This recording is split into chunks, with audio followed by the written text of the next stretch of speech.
Hello there. Gosh, it's been a while. But I haven't recorded a voice message for ages. I know it's probably only been a month, but it seems like a lifetime. Yeah, time is going slower and slower. Getting slower and slower. Which is nice.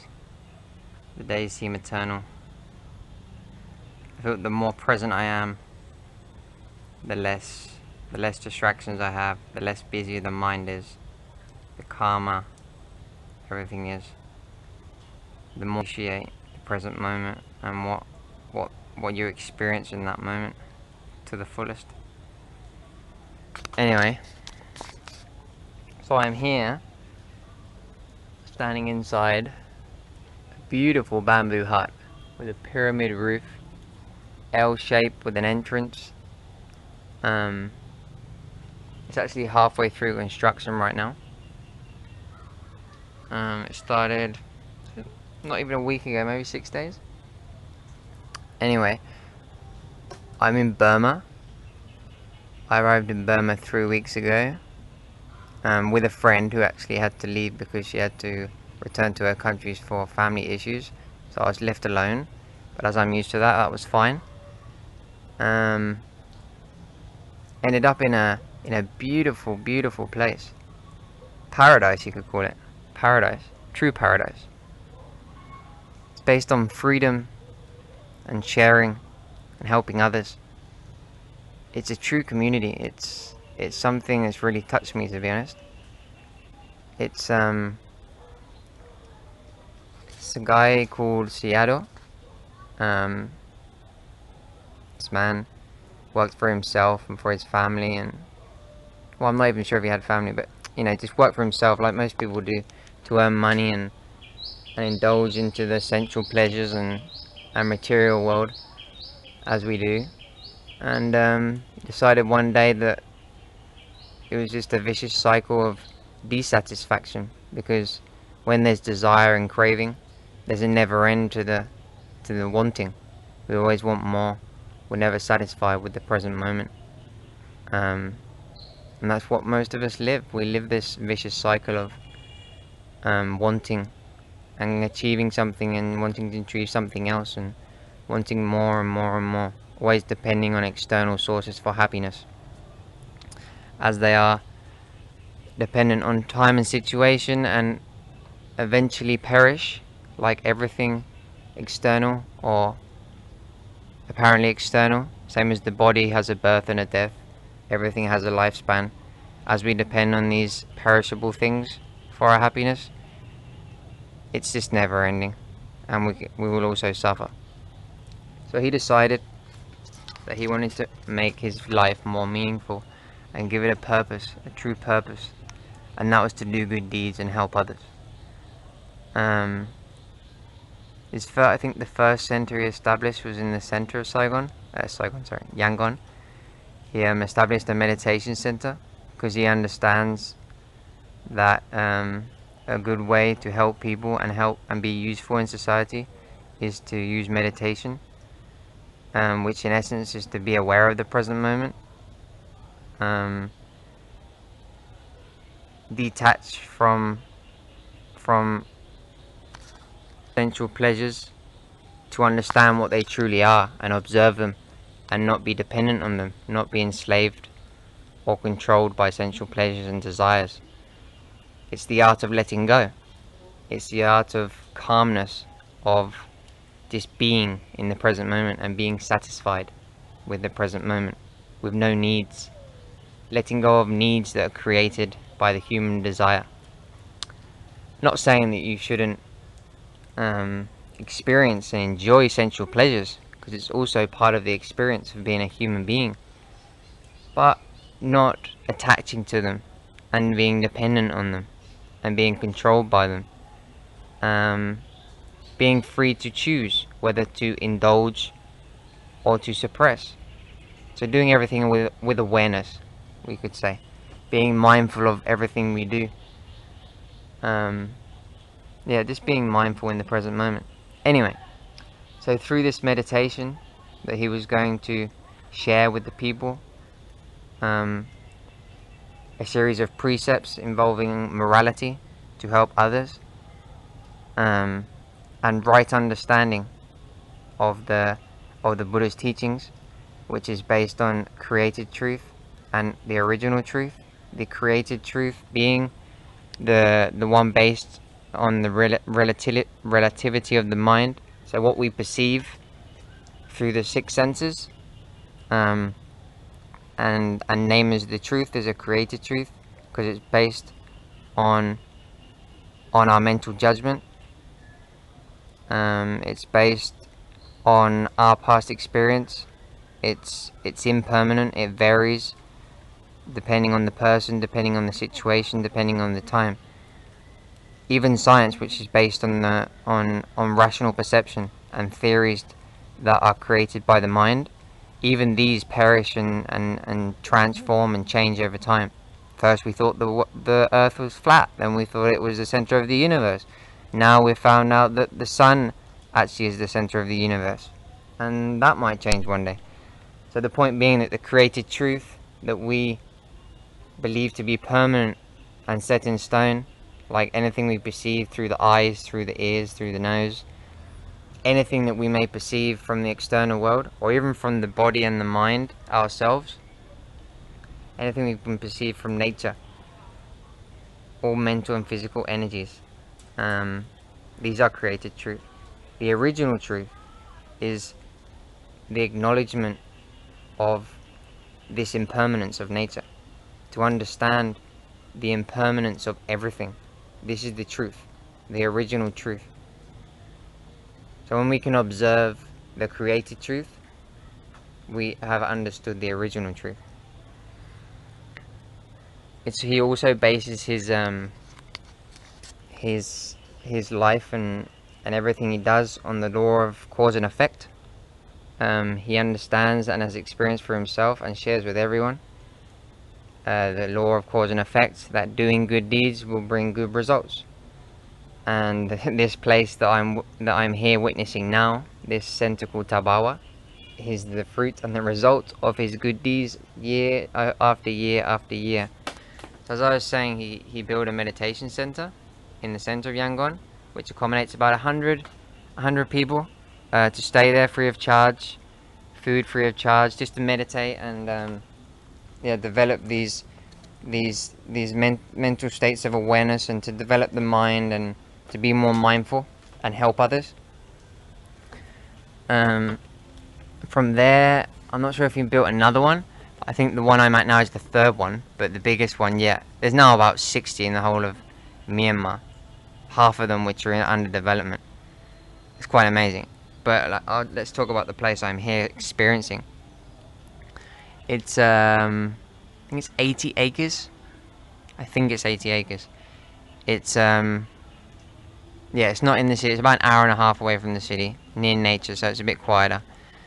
And literally, the land was donated to him because the people knew the purpose, the goal he had, which was to invite everybody in need to come to this center and get free accommodation and food, and share this truth, the original truth, and the law of cause and effect of doing good deeds. He just wanted people. He wanted to offer the opportunity to people to do good deeds in order to get good results in their life. Isn't that so amazing? Not only is he doing good deeds and getting good results for himself, but on top of that, in this sense, he's giving all the people that are staying here the opportunity to do good deeds. Yeah. So it's actually grown quite a lot. It started 5 years ago, in 2008, and now we're obviously in 2014, 15. 2,500 people living here. They do alms round every day, which is a collection of donations in the morning. The monks will go. I've been going every morning to experience it, because it's just literally jaw-dropping. It's amazing. It's beautiful to witness such a level of sharing, such a level. We just walk through the streets with containers, and people will just come out of their homes and donate or share whatever they can or spare. Someone will donate a bowl of rice, cooked rice, maybe even raw rice. Someone will donate a plate of food. Someone will donate an umbrella. Someone will donate a robe for an up-and-coming monk. Because a monk can't use anything unless it's donated to them, even the robes they wear. Some people will donate more because they have more to spare. You know, each one according to their possibilities.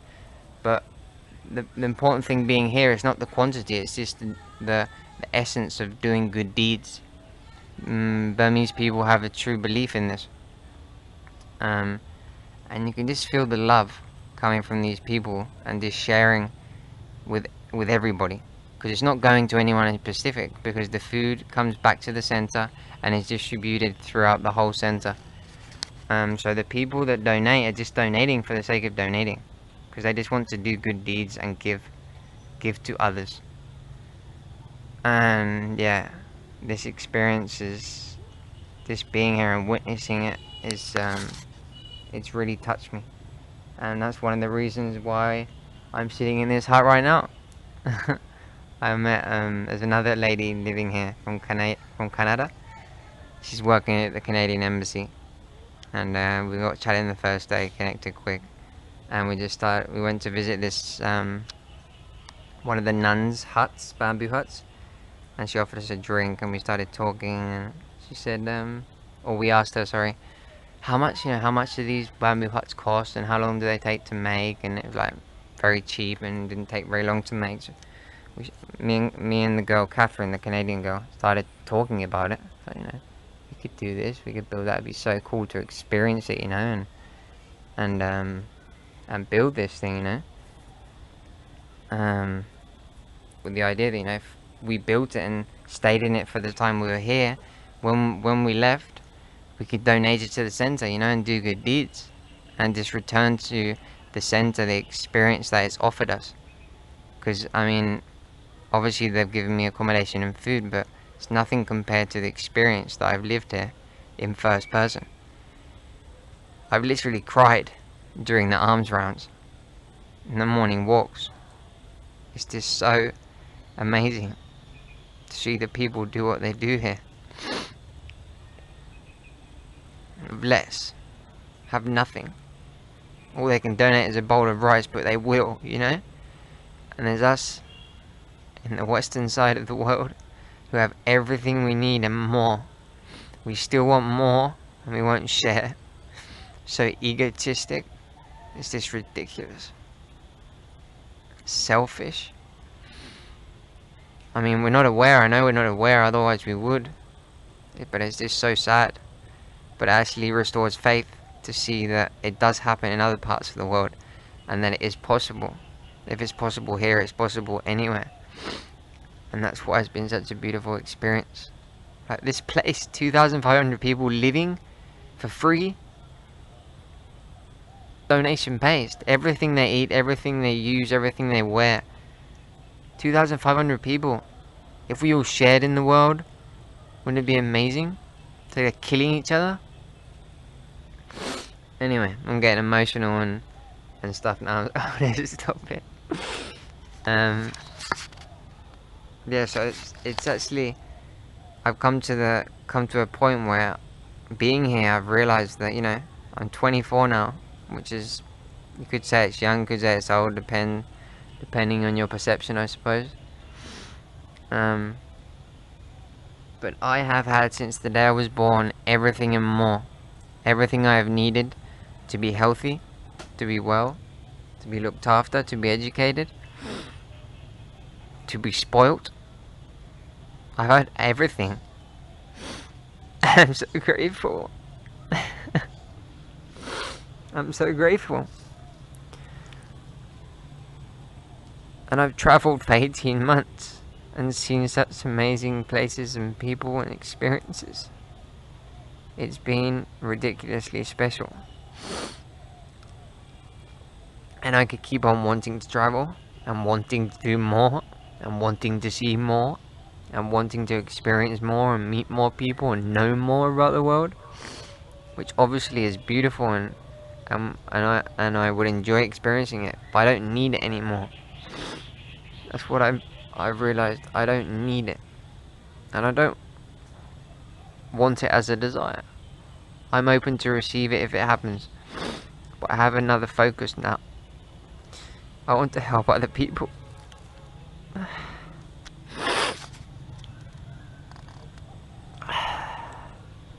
I'm happy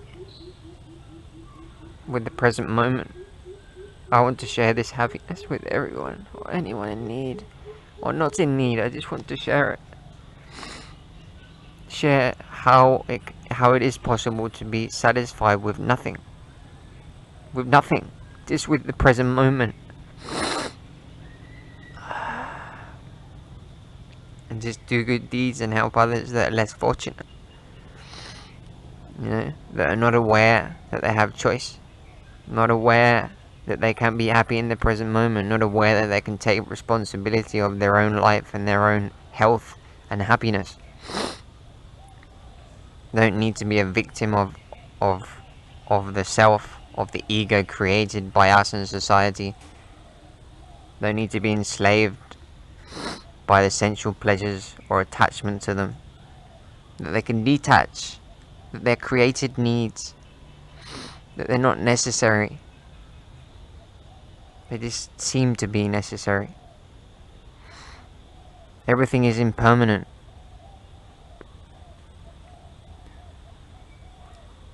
I will continue traveling. I will continue to be happy in the present moment. But I will be a lot more tolerant, a lot more compassionate. I will live more for others than for me, as long as I am healthy and happy, which is pretty easy now. It gets easier by the day, because the more present I become, the more satisfied I become. So that will be easy to maintain.